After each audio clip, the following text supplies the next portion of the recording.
据报道，维吾尔族作家和评论员亚鲁根肉孜已被中国判处15年徒刑。在海外的维吾尔人发起了一场释放亚鲁根肉孜的签名运动。东突厥散文化和信息中心主席阿卜杜基利里·卡拉开什先生强调，全世界所有东突厥散人都必须参加这一项活动，并强调像亚鲁根肉孜这样受人尊敬的人已被逮捕，并成为了中国种族灭绝和文化大屠杀的一部分。阿卜杜基利里先生强调，逮捕亚鲁根肉孜是没有法律依据。他说，在东突厥散被关押在中国集中营和监狱中的数百万维吾尔人中，有杰出的学者、艺术家和知识分子。亚鲁根肉孜就是这些知识分子之一。他是维吾尔族著名的文学评论家、教育家和出版商。他一生致力于维吾尔族的科学发展。他出版了许多著作，写了许多文学评论、社会评论和历史研究文章，并在东突厥散发表了许多演讲。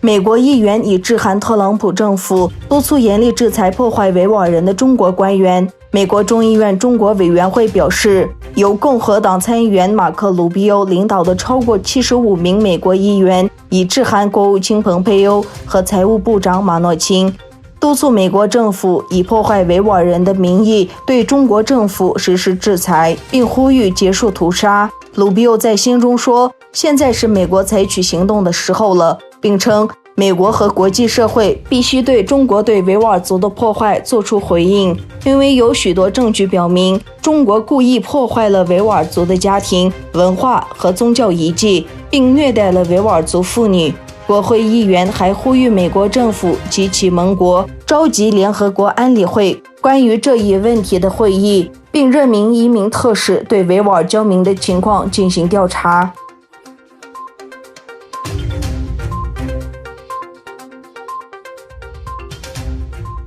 土耳其私人信息保护委员会已对中国称为抖音的网络社交软件的数据安全性进行了正式调查。根据阿纳托利亚通讯社的报道，该机构已经对隐私泄露问题进行了正式调查。隐私是最近在新闻界提到的有关照片、视频共享和通讯软件抖音的个人信息。抖音的数据违规如下：当手机关闭时，它仍会记录音频和视频，可以控制手机的摄像头和麦克风，可以将您所有文件下载到手机，保存您复制的每个内容，收集有关您使用的电话和所有硬件功能的信息，记录与网络相关的 IP 地址和 Wi-Fi 访问名称。该软件目前在土耳其拥有近3000万用户。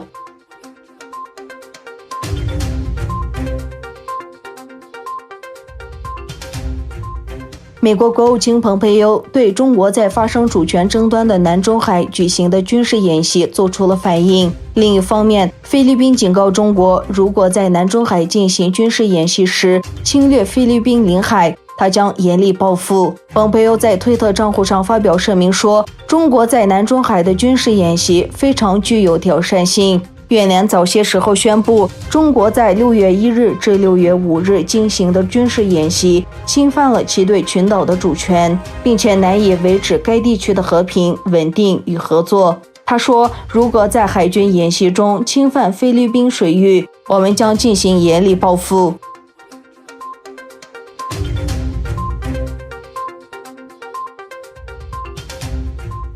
在两国边界紧张数周之后，印度总理莫迪昨天对中国边界以北的喜马拉雅山脉的拉达克地区进行了意外访问。照片显示，莫迪身穿军服，并在拉达克尼莫的一个基地与部队见面。总参谋部长拉瓦特将军和陆军参谋长陪同。自上月印度和中国之间的冲突爆发以来，紧张局势加剧。上月在边界发生冲突，并有20名印度士兵丧生。